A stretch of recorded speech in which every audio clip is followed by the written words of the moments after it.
জুনৰ 1 তাৰিখে এটা ভিডিঅ' দিছিলোঁ মেনিফেষ্টেশ্যনৰ ওপৰত য'ত আপোনালোকে যাতে মেনিফেষ্ট কৰে নিজৰ উইচবোৰ যাতে ফুলফিল কৰে সেই ৰিলটোত প্ৰায় ভিউজ আহিছে 8,000ৰ ওচৰত আৰু দুদিন আগত আজি হৈ গ'ল 9 তাৰিখ 7 তাৰিখে এটা ভিডিঅ' দিছিলোঁ য'ত যদি আপোনাৰ শত্ৰু আছে তাত আপুনি জলকীয়া জ্বলাব লাগে শত্ৰু নাশ কৰাৰ কাৰণে তাত প্ৰায় 70,000ৰ ওপৰত ভিউজ আহিছে আৰু জানো যে দুদিনৰ ভিতৰত তাত 1 লাখৰ ওপৰতো ভিউজ আহিব দুইটাই মোৰ ভিডিঅ'ছ কিন্তু ৰিচ চাই মোৰ এনেকুৱা ফিল হৈছে যে মানুহবোৰে কষ্ট কৰিব নিবিচাৰে য'ত লিখিব লাগে মেনিফেষ্ট কৰিব লাগিব মেডিটেশ্যন কৰিব লাগিব নিজৰ কৰ্ম কৰিব লাগিব তেনেকুৱা ধৰণৰ ভিডিঅ'ত বেছি ভিউজ নাহে কাৰণ মানুহবোৰে সেই বস্তুটো নিবিচাৰে আৰু য'ত মানে এনেকুৱা শ্বৰ্টকাট থাকে জলকীয়া জ্বলাব লাগিব দালচেনিৰ গুড়ি ৰাখিব লাগিব সেইবোৰ ভিডিঅ'ছ বহুত ভাইৰেল হৈ যায় তাত ভিউজ বহুত বেছি আহে ৰিজন এইটো যে মানুহবোৰে শ্বৰ্টকাট বিচাৰে যাতে একো নকৰাকৈ যাতে ৰিজাল্ট পাওঁ বা কোনোবা কাৰোবাৰ বাবাজীৰ ওচৰত গৈ পিনে যাতে মই কিবা ৰেমেডি কৰোঁ কিবা তন্ত্ৰ মন্ত্ৰ কৰি দিওঁ যাতে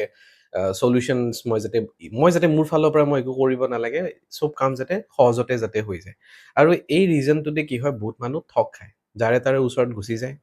বাবাজীয়ে কৈ দিব আপোনাৰ ওপৰত কোনোবাই কিবা কৰি থৈ দিছে মোক এতিয়া 21,000 টকা দিয়ক বা 50,000 টকা দিয়ক মই ঠিক কৰি দিম আৰু বহুত মানুহ তাত ফচিও যায় তো তেনেকুৱা নহ'ব অকণমান নিজৰ মাইণ্ড ইউজ কৰক মই ৰিল দিছোঁ বুলিয়ে যদিও মোৰ ৰিল তথাপিও মই ভাবোঁ যে আপোনালোকে অকণমান ভাবি চিন্তি নিজৰ কৰ্মৰ ওপৰত গুৰুত্ব দিয়ক বহুত বেছি ৰেমেডিৰ ওপৰত আপোনালোকে দৌৰি নাথাকিব আৰু এইটোও জানো যে এই ভিডিঅ'টোৰ ওপৰতো বহুত বেছি ভিউজ নাহে